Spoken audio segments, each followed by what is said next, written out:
एक बार की बात है, सुषमा अपने पूरे परिवार के साथ खुशी खुशी मोहन नगर में रहती थी।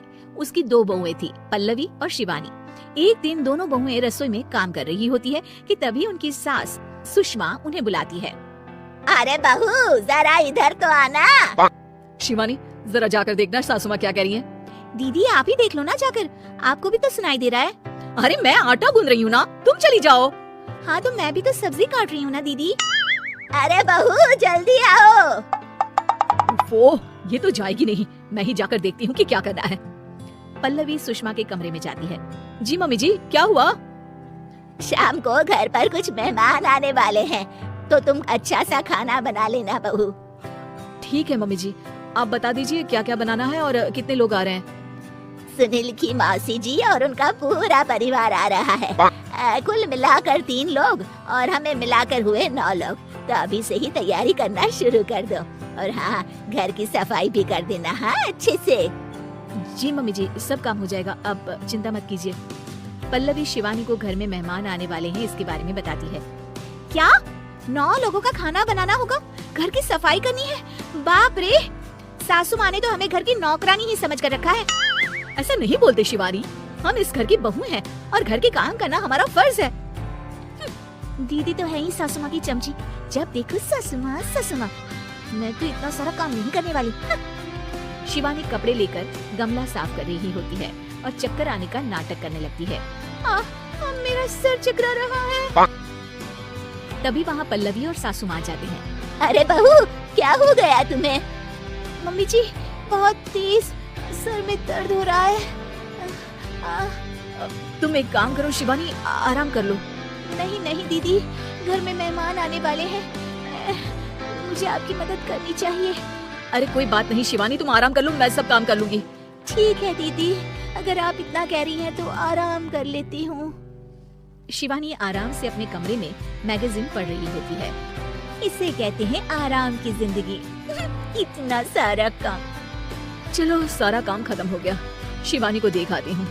शिवानी अपने कमरे में ईयरफोन में गाने सुनते सुनते सो जाती है और उसके साइड में मैगजीन भी रखी होती है। पल्लवी वहाँ आ जाती है और वो सब देखती है। ओहो, तो मतलब सब काम चोरी का बहाना था। अभी बताती हूँ इसको। घर का सारा काम मुझे करना पड़ा और ये महारानी यहाँ मैगजीन पढ़ रही है, गाने सुन रही है।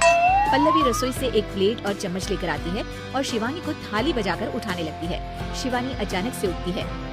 उठ गई महारानी, गाने भी सुन लिए, मैगजीन भी पढ़ ली। तुम तो बहुत बड़ी झूठी निकली शिवानी। तुमने सर दर्द का बहाना बनाया ताकि काम करने से बच सको।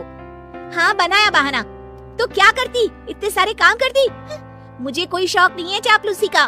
क्या चापलूसी? तुम्हें लगता है कि मैं सारे काम चापलूसी के लिए कर रही हूँ? नहीं तो क्या। तभी वहाँ सासू माँ आ जाती हैं। अरे बहू, वो लोग बस आने ही वाले हैं, तुम तैयारियां कर लो। जी सासू माँ, तुझे तो मैं बाद में देखती हूँ। सब खाना खाने बैठते हैं और खाना शुरू करते हैं। तभी सुनील की मौसी बोलती है। वाह भाई वाह, खाना तो बहुत ही अच्छा बना है सुषमा जी, एक एक चीज में क्या स्वाद है। ये सुनकर शिवानी मुंह बना लेती है। उसे अपनी जेठानी की इतनी तारीफ राज नहीं आती। आपकी बहुएं तो बहुत ही अच्छा खाना बनाती है। हाँ, बनाती तो दोनों ही अच्छा है, पर आज ना ये सारा खाना बड़ी बहू ने बना। छोटी बहू की तबीयत ठीक नहीं थी, सो इसलिए।